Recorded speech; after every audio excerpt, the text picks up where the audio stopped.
Okay, so mask is on the head. It's had a clear coat, gloss clear coat sprayed over it. Then it's been mold released. Clay wall around here that'll help hold the mold in place. Then the exposed plaster and the clay around here were all covered in Vaseline. And what we're gonna do is we're going to take some Ultra Cal and make a hard mold over top of this. And that will be the mold that we use to actually make the masks. So let's get started.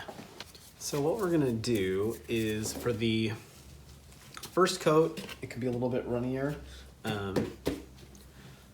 Just like with the other mold, we're gonna do it in layers. And you want your first coat to be a little bit thinner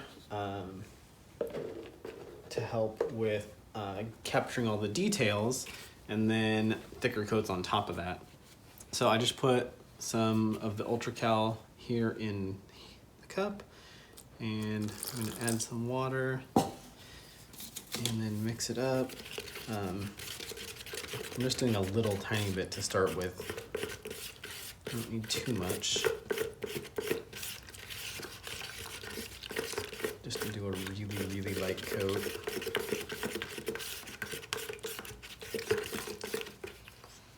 And you can tell when you're at the right consistency. For this first coat, it's gonna be a little bit thinner, but basically what you want is about kind of like a dry lake bed consistency look. For this, like I said, for this first coat, I'm gonna go a little bit thinner, just so I can kind of brush it on and get in all the details. So that's about what I'm gonna do. And because this is just evaporative, it quote unquote cures just by drying. So grab my brush. Let's start with the new brush. Why not? And what I'm gonna do is I really wanna get in all these details. So I'm gonna start with like the eyes and the nose and the mouth and whatnot, because that's the most important part for what I'm doing.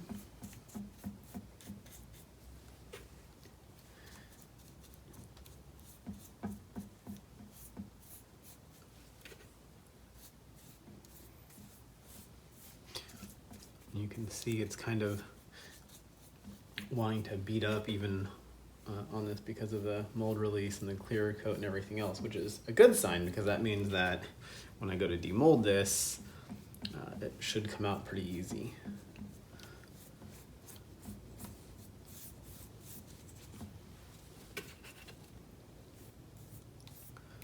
Hopefully I can get a good base coat despite that. Just gonna keep brushing this around everywhere. You know, no matter what you're doing when you're coating one thing with something else, you're painting, whatever, it's pretty much always a good practice to start with just a thin coat. So like when you're painting, whether it's airbrushing or rattle cans, you know, do a thin coat. Especially, like I usually, like when I'm painting, I'll just kind of dust whatever I'm painting on the piece. And it just gives the subsequent layers something to grab onto. So as you can see, this is not wanting to really grab onto my clay a whole lot. It's sticking okay down here, even though it's covered with Vaseline, but it's also starting to thicken up a little tiny bit as it dries. Like I said, it's evaporative, so it kind of just dries as you go. But yeah, so you kind of want that base layer is just, I mean, think of it almost like an adhesive. That's how I like to think of it for your subsequent layers. You know, whether it's primer or filler primer or whatever it is, even if you're not using a primer and you're using multiple coats of a particular paint, you're doing the brush on mold like I did at the beginning, kind of whatever you're doing, it's the same concept. You just want a beauty coat to give the subsequent thing something to hang on to.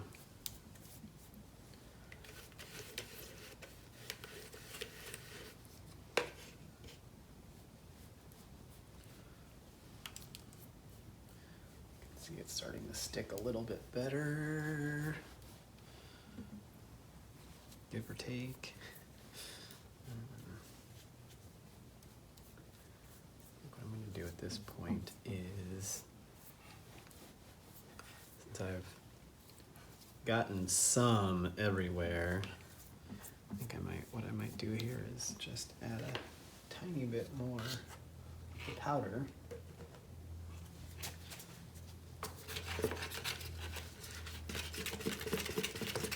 Just to thicken up what I have in here a little bit.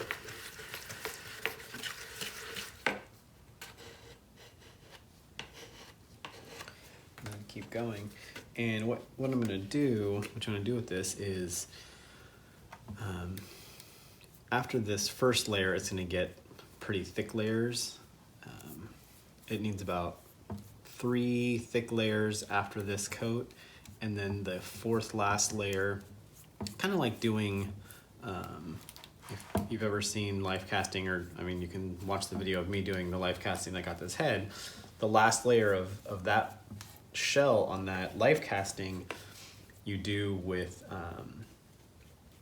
plaster bandages. So we're going to basically kind of make our own plaster bandages. I have a pile of strips of burlap over here, so it's going to be a really strong outer shell made with burlap that's been soaked in a mixture of this stuff. So that'll be the last layer.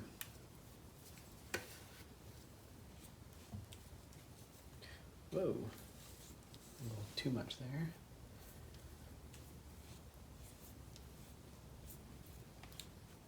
And so the subsequent, after this, you pretty much want to do this until it's not runny anymore, and then that's when the next layer will go on. When I've used hydrocal before, one of the nice things is with like a heat gun or something, you can, because it's evaporative, you can hit it with the heat gun and help it dry faster, cure faster, whatever you want to call it. Obviously though, because my master under here is a monster clay sculpt, I can't do that because it would melt the clay, and then I would have a mold of a lumpy runny Starscream face, so I don't want that, clearly.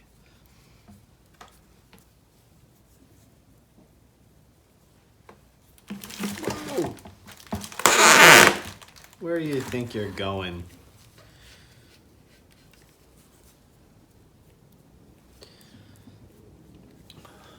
I thought using some packing air bubbles would help cradle this, but apparently he doesn't like that idea.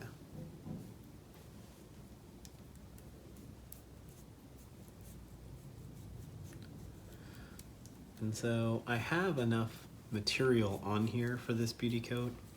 It's just not necessarily wanting to stick everywhere. It's a little, I think maybe it's a little too runny, but that's okay. Because like I said, it'll thicken up, and as I kind of brush this around, it'll get thicker, and then I can just kind of go back in and fill in the spots where it's not quite sticking yet, and then come back in with the next coat in a little bit.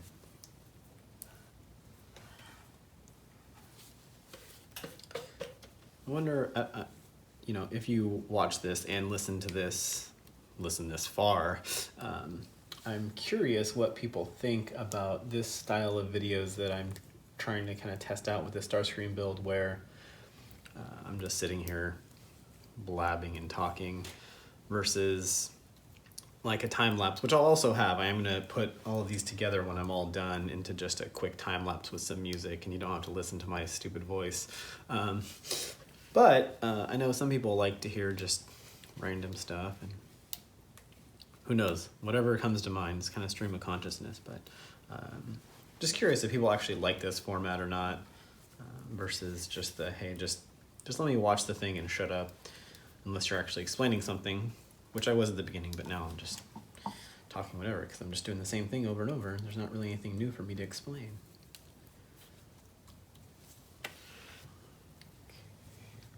I'm just kind of getting everything that's left out of this bucket so I can use it again for the next layer.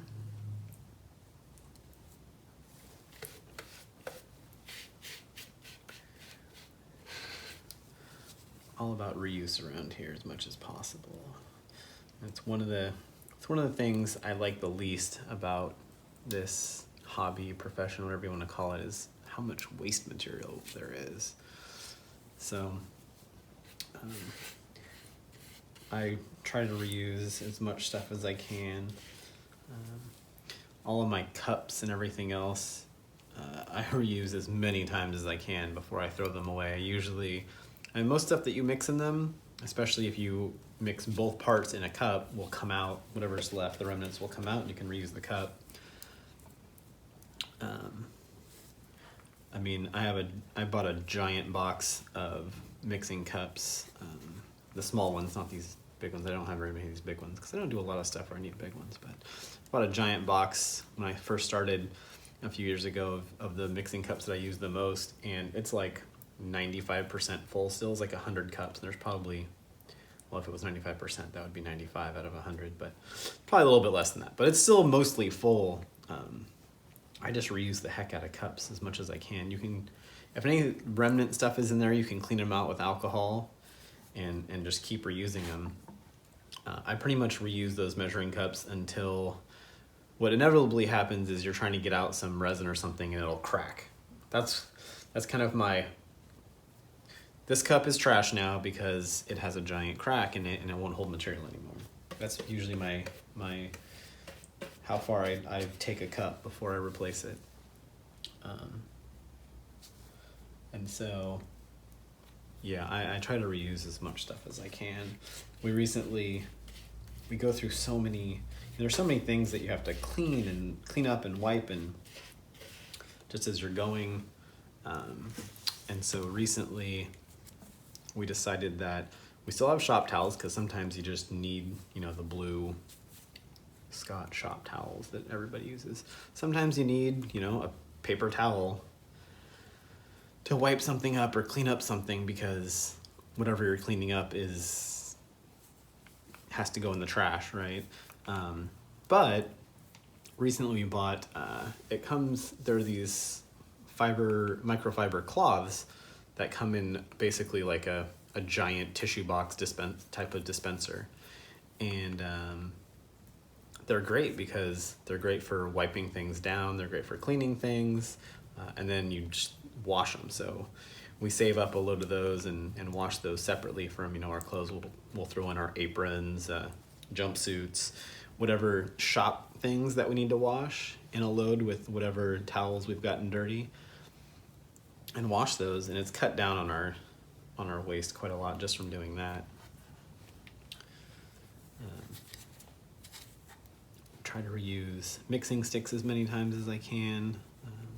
At a certain point, you don't want to contaminate things, but also, a popsicle stick that has resin that cured 2 weeks ago is just a reinforced popsicle stick. So, you can reuse that popsicle stick again and again on other stuff without much worry. Again, even with those, it's like, well, when it breaks, then I know it's time to stop. You can see there's just a couple of little spots where it's not sticking quite yet. Oh. It's a little game too, almost, of like, oh, okay, good, I got to stick to that spot, but then the brushing it made it come off of another spot. You gotta go back and do that spot, and do the next spot, the next spot. It's pretty close here to being done with this coat. Because this one is so thin, and I do have the heater going over here because it's pretty cold out here today. Hopefully this should only take, shouldn't take too long before I can do the next coat, but I'm gonna pause this video in a second here. Actually, I think that's pretty good. So I'm gonna pause, get ready for the next coat, and then we'll start again. All right, here we go with layer 2. You can see it's still kind of a dark color. That's a good indication that it is still, you know, not super dry, but it's also, you can tell it's not like glistening, so it's not wet, which is exactly what you want. I'm gonna pour some water in here. Stir this up.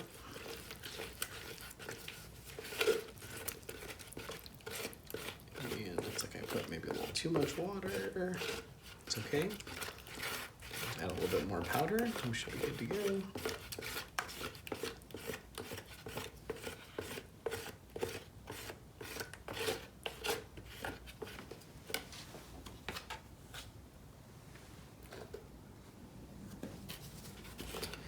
So like I said, for this layer, you want it to be, for the all the subsequent layers, you want it to be thicker, kind of like a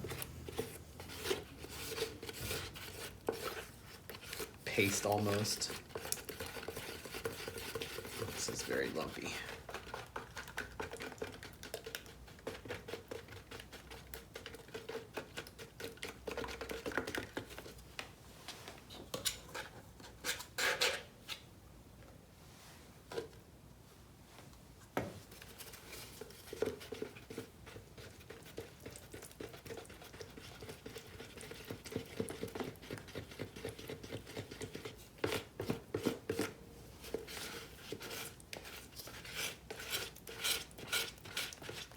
It's a much better sounding consistency.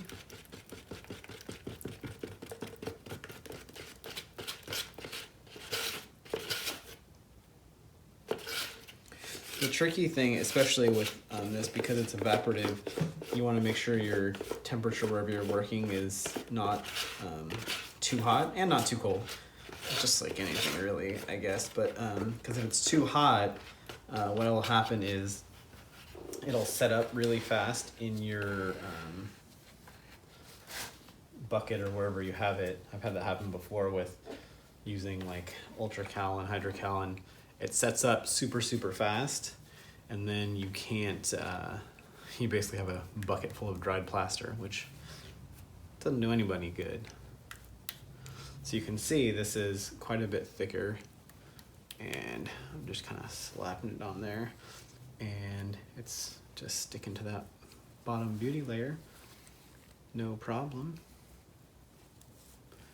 And again, I'm gonna mostly focus on getting it on all the actual mask details, and then once I have that all covered, I'll go around and worry about like the lip and around where it's gonna match up. Once I have the actual mold. Especially, you don't have to do this with like stone like this, like with ultracal or hydrocal. They do have rigid resins specifically for this. I can't remember the name of the one that Smooth has, but this is cheaper and potentially, supposedly easier. And since, especially because this doesn't have a lot of detail, you know, I'm not doing like a face or, you know, a nose or something that has a ton of little details. Like, you know, I don't have to worry about pores or anything else. In fact, if there are any little things that look like pores on this, I probably want to lose that detail, since I want this to kind of be as smooth and featureless as possible, other than, you know, the defined ridges, so it looks more robotic anyway. But that's another option if you're wanting to do this and you don't like using stone. I don't like using stone, but that's because I've just, every time I try to do anything with ultracal or hydrocal, I have terrible luck with getting it the right consistency and put on. And I've used hydrocal before. This is ultracal, which I was told I should try because it's easier to get better results than Hydrocal. I don't know why that is, but I take the word of the master Chad for it and just accept that if he says it's easier, then it will be easier and go with it. So that's what I'm doing. I'm going with it because Chad said so. Yeah, he's my mask and so many other things guru. If I don't know how to do something, usually I'll ask him first before I even resort to YouTube or anything else, because that dude has done just about everything. He's the one that helped me make my head cast, so makes sense. He's done lots of prosthetics and masks and things. So I basically said, hey, I want to make a mask. What do I do? And he kind of quickly gave me an overview and walked me through the steps, and now I'm doing it. And I'm sure this will come out because I'm doing what Chad said to do. If I hadn't had Chad telling me how I should do this, I would probably be a lot less confident in the success of it, just because whenever you're trying something new, there is a high likelihood that it will fail,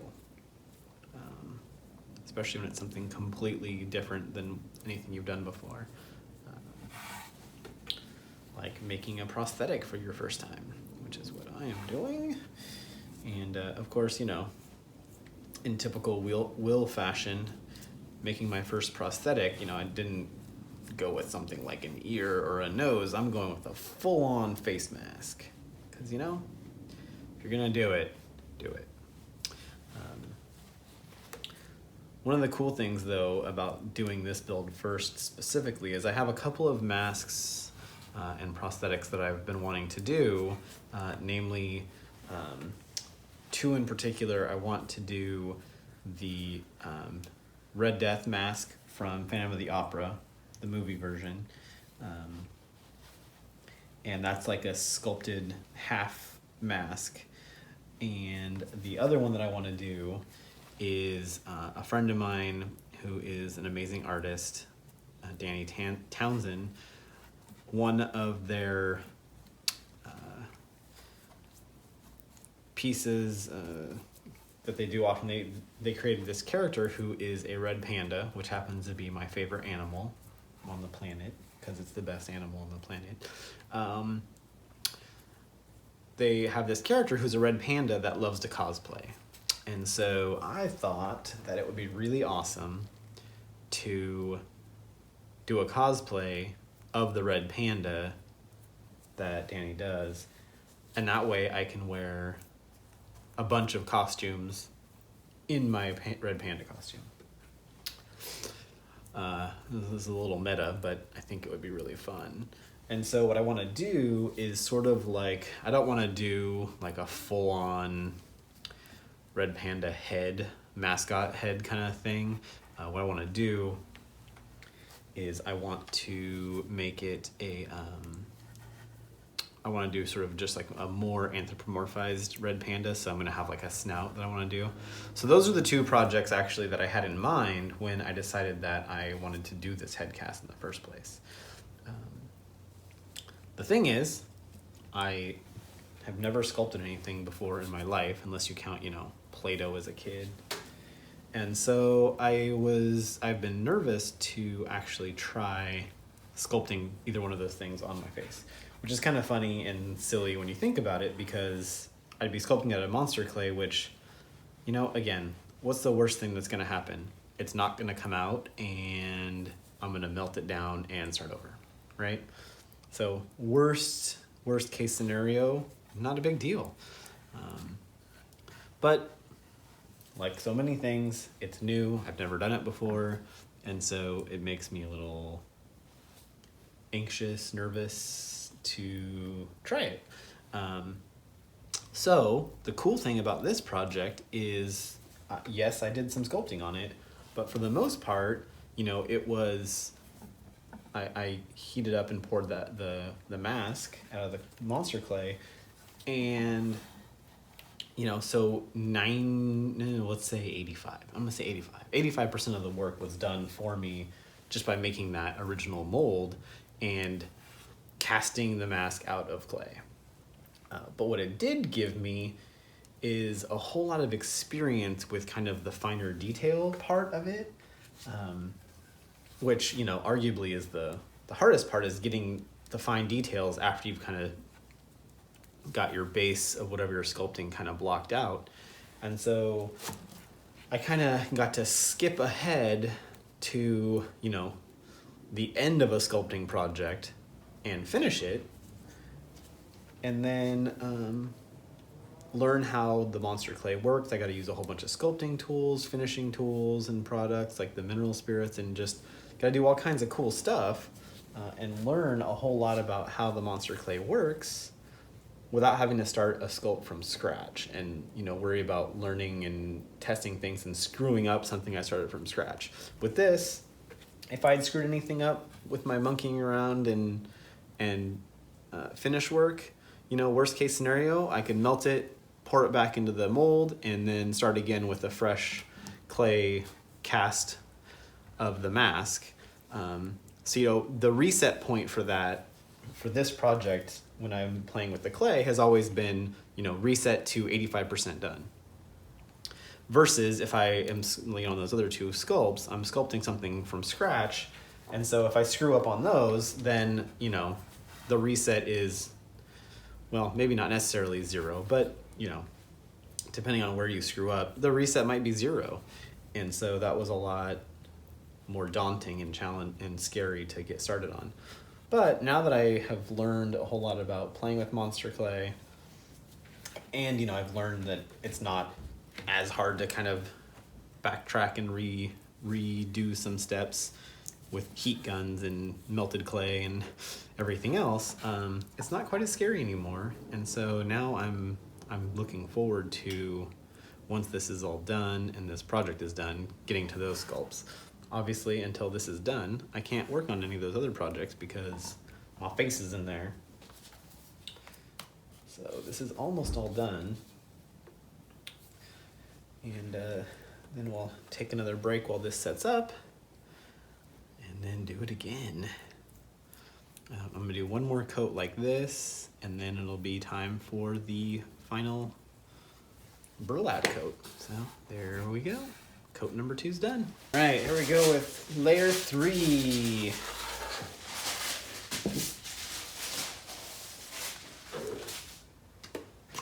Woo, layer 3! It's my cheering squad over there. Thanks, Heather, for the woos of encouragement. You're welcome.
Okay, well, we're fast forwarding a little bit because I was having a hard time getting the mold off of my face.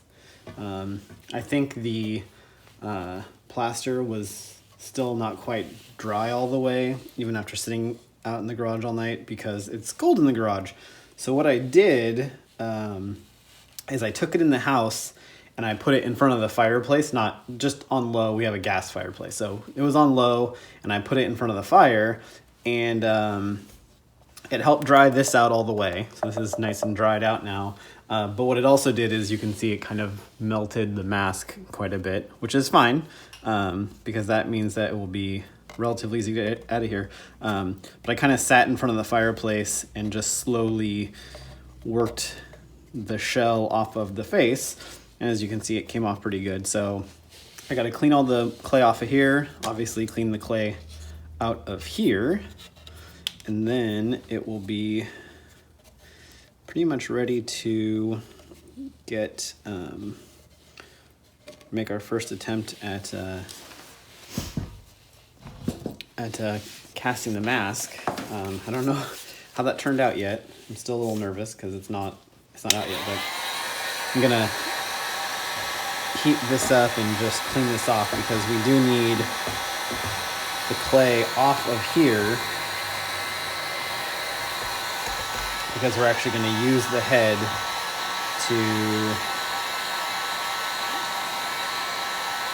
in making our actual cast. So what's going to happen is fill the mold up with silicone and then squish the face in behind it, and that will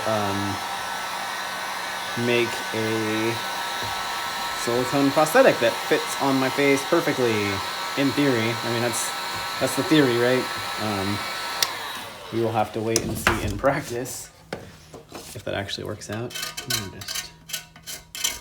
It should work. It should come off pretty easily.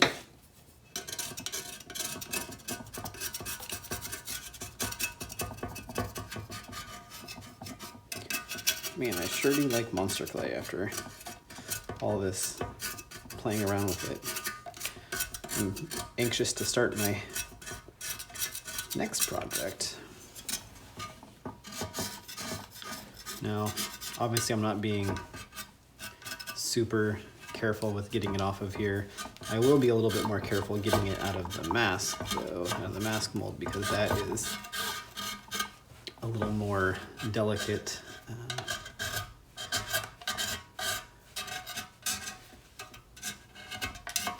If I smooth off some pores off of my face here, it's not going to be the end of the world.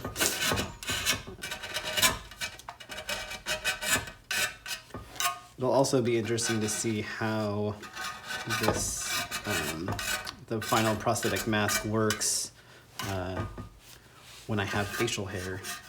I hadn't thought about that until just now, because clearly no facial hair on here. That was on purpose.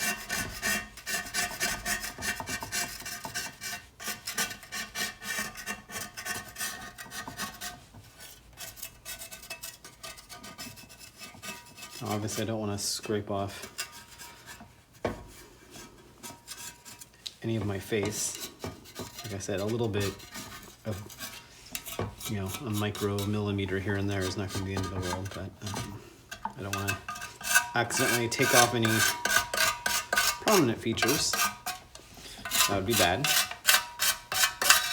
But yeah, so it'll be interesting to see how it works with facial hair. I'll probably, depending on how the mask fits and everything, I may or may not have to shave when I actually wear the mask.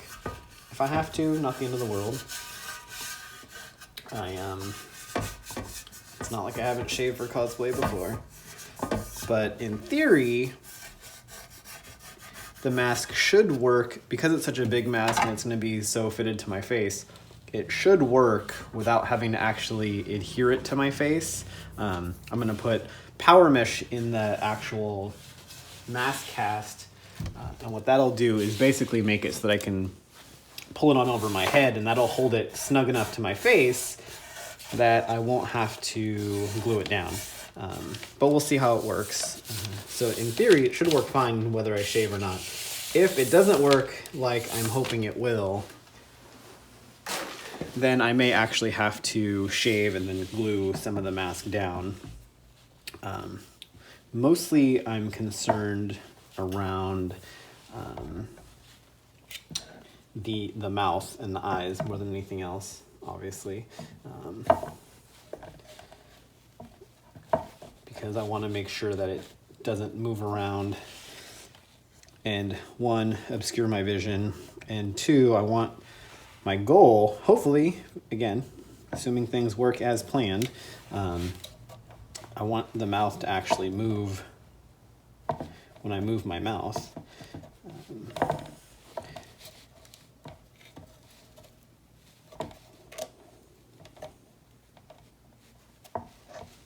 Now I'm hoping that when I get enough of the ridge and stuff here out of here that this will just kind of peel out without me having to heat it and melt it down and scrape everything out. But we shall see. It's kind of working around the eyeball here.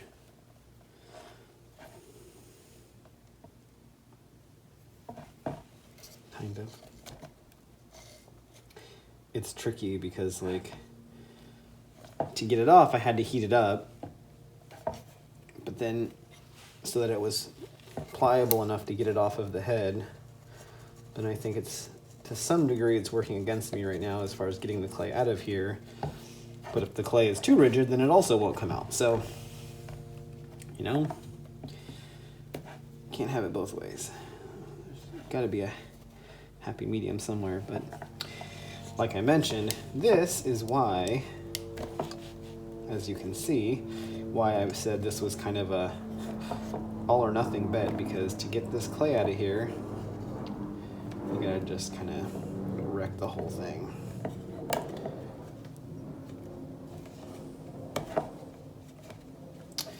You know, it would be really easy if I could just get some metal tools in here and scrape this out, but I can't because I don't want to mess up the mold. What I can probably do is use some wood tools, though.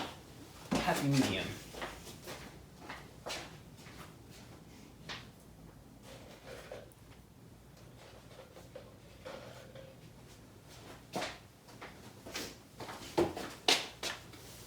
Luckily, we happen to have a good amount, well, not a good amount, we have two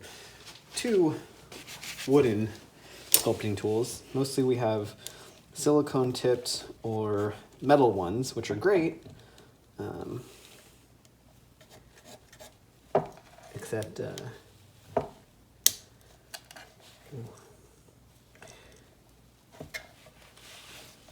when you need to do something delicate, then not so much.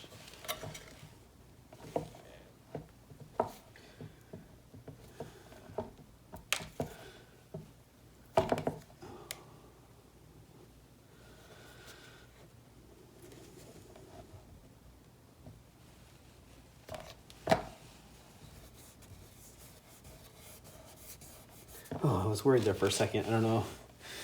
Probably can't see it on the, let me peel up some more and I'll show you before I rub it in. So I was a little bit worried for a second there. I don't know if you can, how well you can see, but there's all this, I don't even know what the heck it is, but there's all this stuff in here and I was worried that there was something wrong with the mask, but I think it's just actually the, oh, that's right. So I clear coated, one of the things to make this nice and smooth is I sprayed a coat of acrylic clear coat on the clay, but of course it doesn't stick to clay and it doesn't stick to the mold. So as I'm peeling the clay out of here, the clear coat is falling off, but it just comes right out. So that's fine, not a big deal. It just worried me for a second. I was like, oh no, the mold is all messed up. Because I may have said this a time or two, I'm a little bit anxious about this mold. Although, I mean, other than that acrylic clear coat in there that is coming out, it's looking pretty dang good. I do say so myself.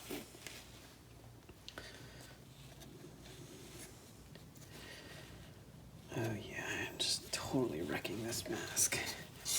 That's okay. As planned, as expected.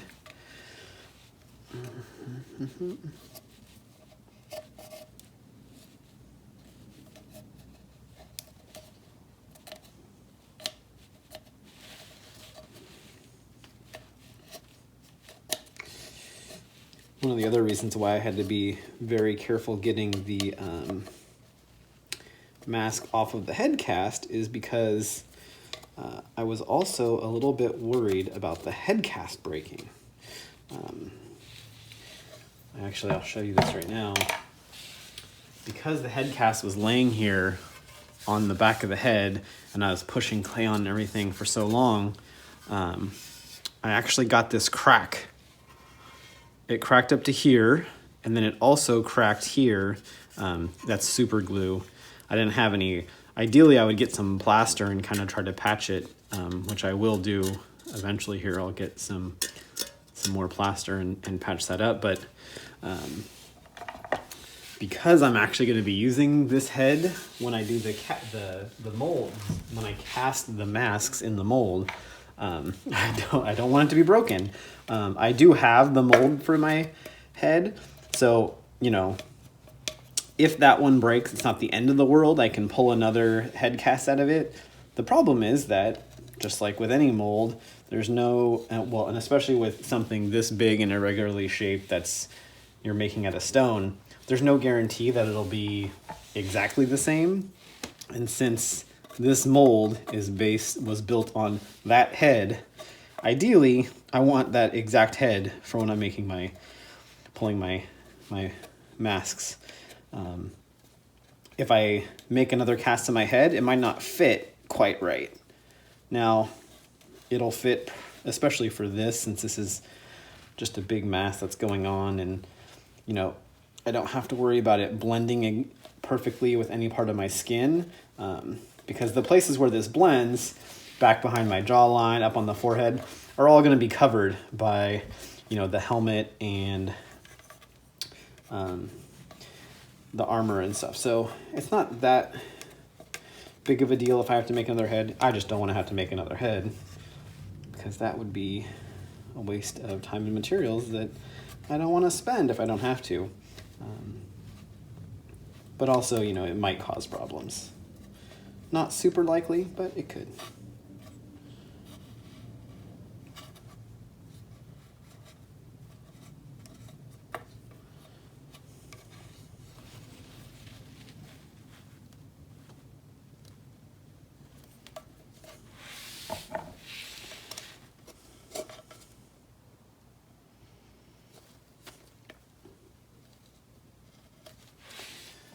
So this is getting more difficult as time goes on. I think that's because the clay is cooling off, so I'm gonna warm it up.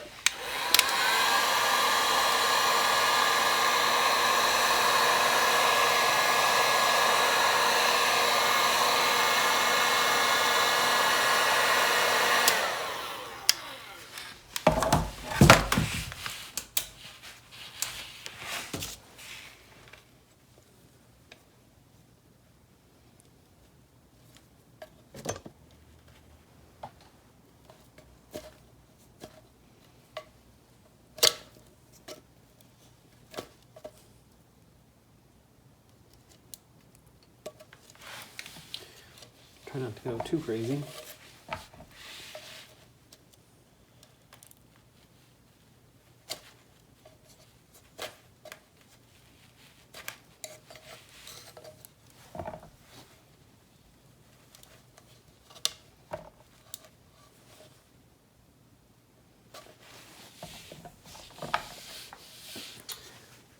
Lots of being gentle and not breaking stuff, because you don't want to have to redo any work.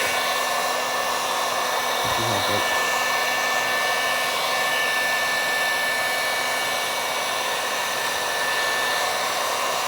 One thing I didn't think of, because I don't do a lot of monster clay work, is that,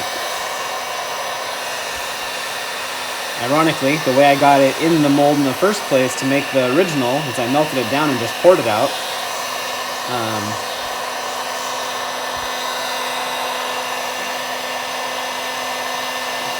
no reason I can't do the same thing to get it out.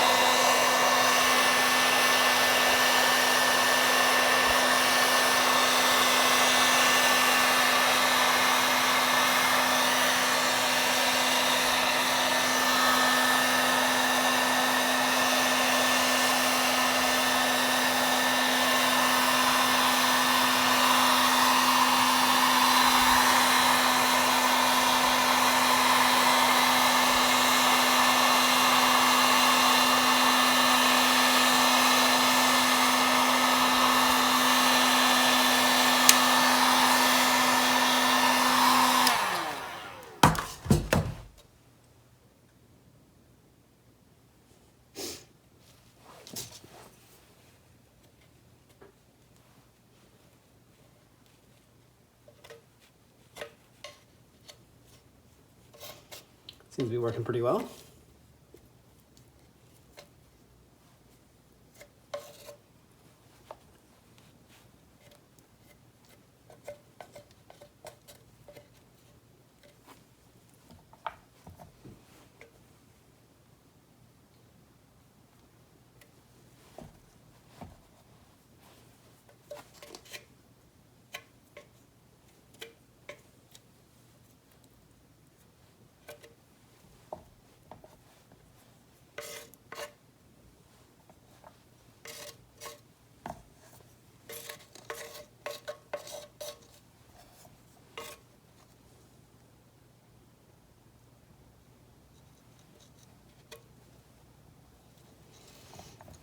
Pretty thick on some of these parts, so it's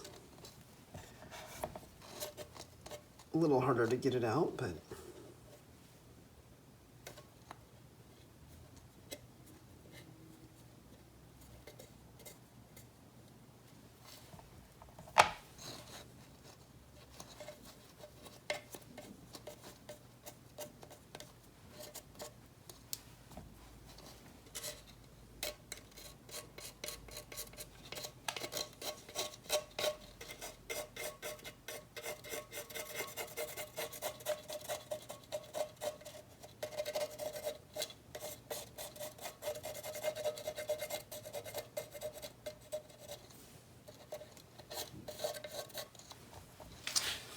that is a potential consequence I did not think of melting the clay and pouring it out.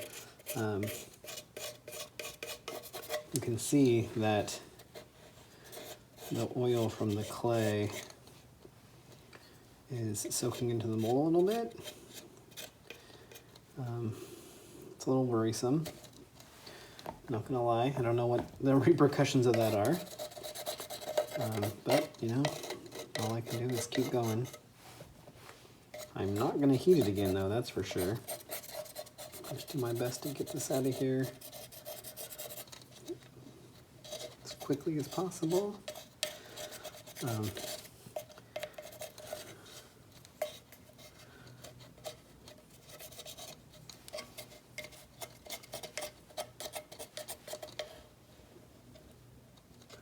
So hopefully I don't cause any permanent damage.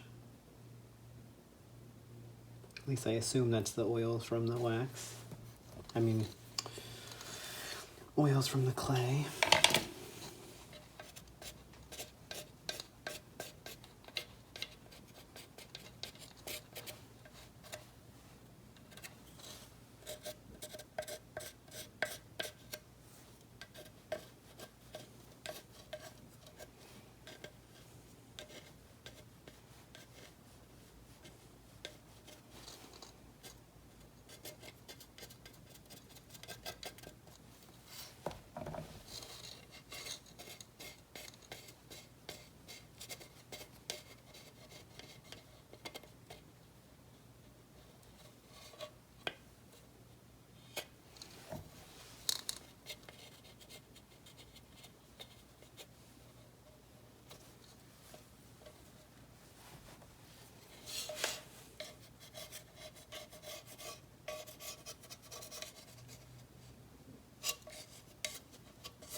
This brow ridge especially, super thick because it protrudes so much.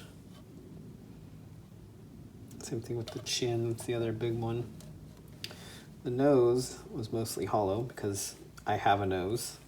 I do not have a giant robotic Neanderthal brow ridge or super robot Jay Leno chin, so those are pretty much solid clay.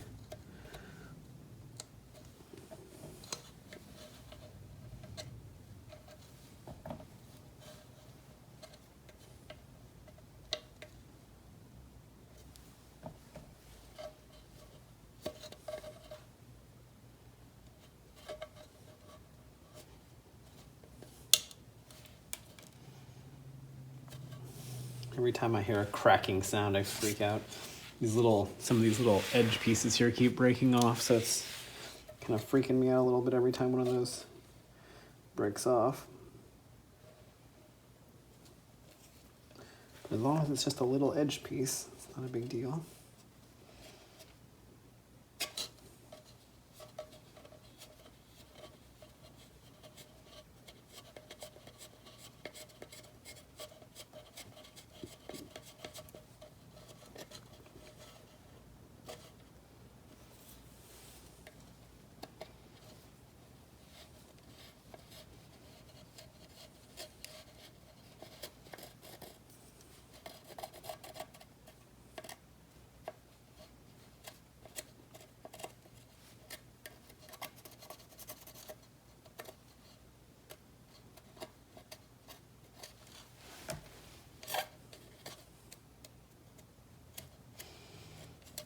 Silly me, I was like, oh, I'll just do a real quick video of taking the clay out of the mold. No problem. That'll just take me a few minutes. I have a problem with estimating how long things are going to take, especially when there are things I've never done before. But, you know, taking stuff out of a mold, in my experience, because I've never done one of these kinds of molds, usually takes a matter of seconds, maybe minutes at the most. So this is definitely outside of normal for what I'm used to. I don't know how normal this is for this, but definitely not normal for what I'm used to. But that is a-okay.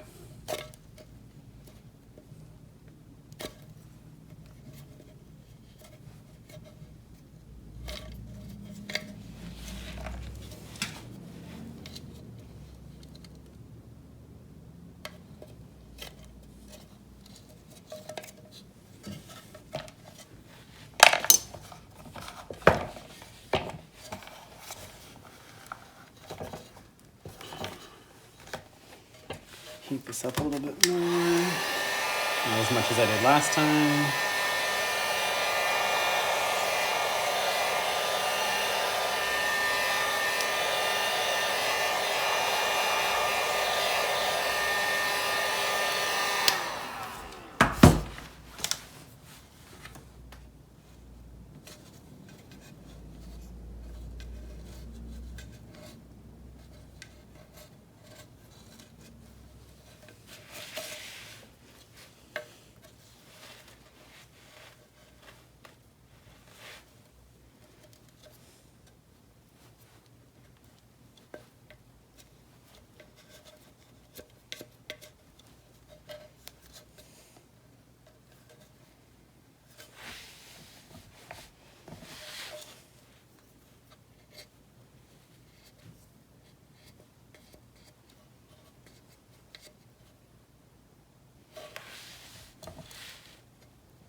That's not good.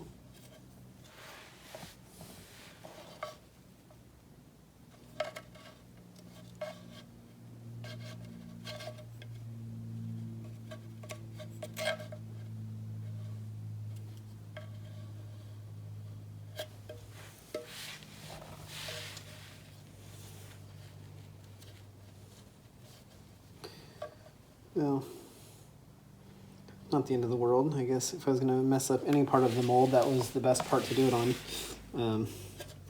I just scratched off a little tiny bit of where the mouth opening is, but that's not so bad because on the final mask, I'm going to cut open the mouth so that the mouth opens. So I basically just scraped off the top ridge a little bit of the, essentially this is the inside of the mouth opening, so not a big deal. It just means where I need to make the cut is going to be a little shallower.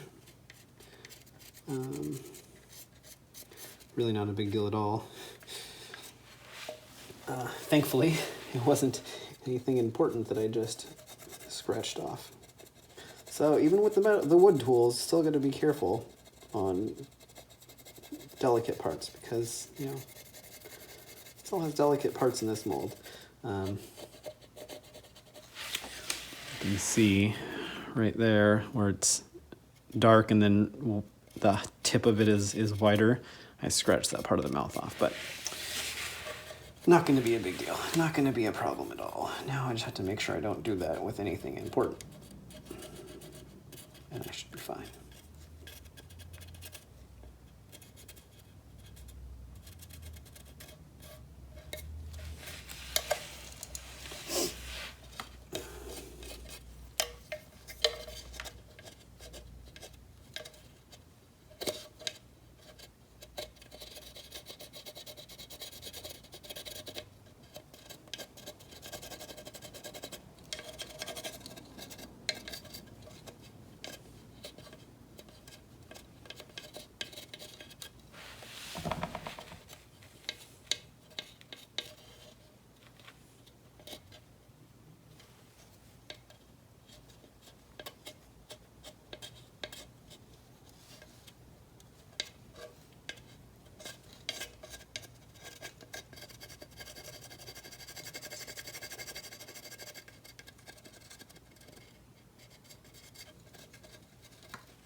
Oh, another little crack from an edge piece.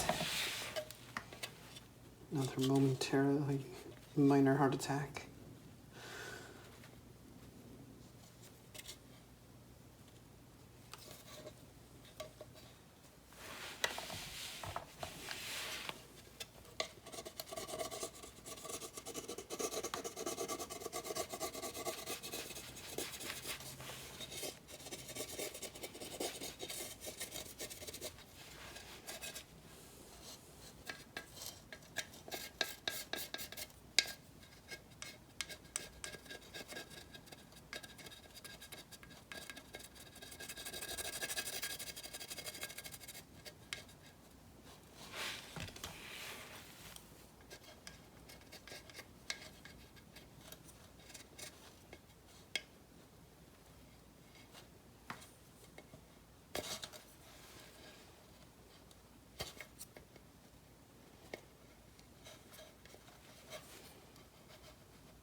I think once I get, 99% of this out of here, I'm gonna go and set this back in front of the fireplace just to kind of make sure it's baked throughout the whole thing and see if that helps with these oils on here.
Getting there, getting there, getting there.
So close.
I have a feeling for this last, like, you know, just a little remnants of clay everywhere. I'm still need to get these big chunks out, but the last little remnants, I have a feeling that I could probably just use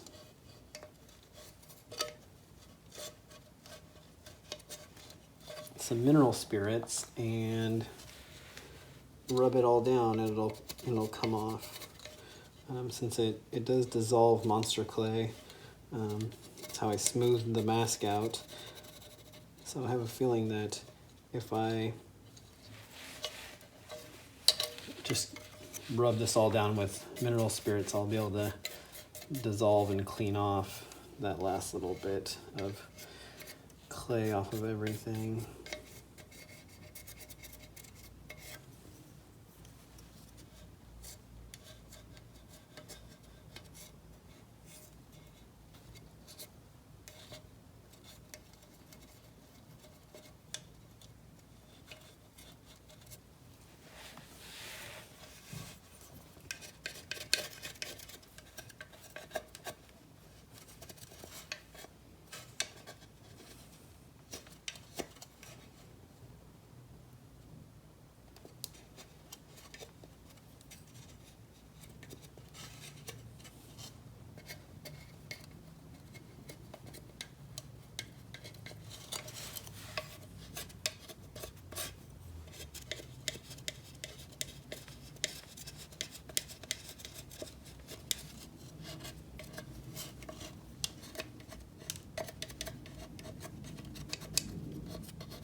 so close.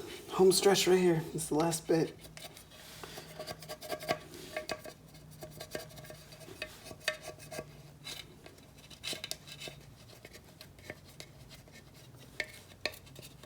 Last big chunk, and we're done.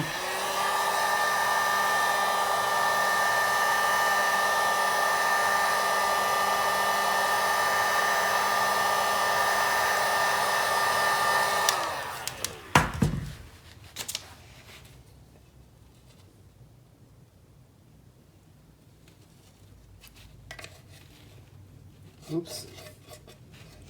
Melted a little too much on the top.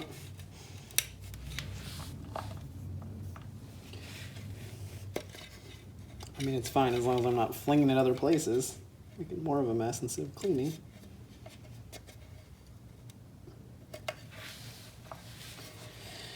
All right, almost done.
Well, there we go.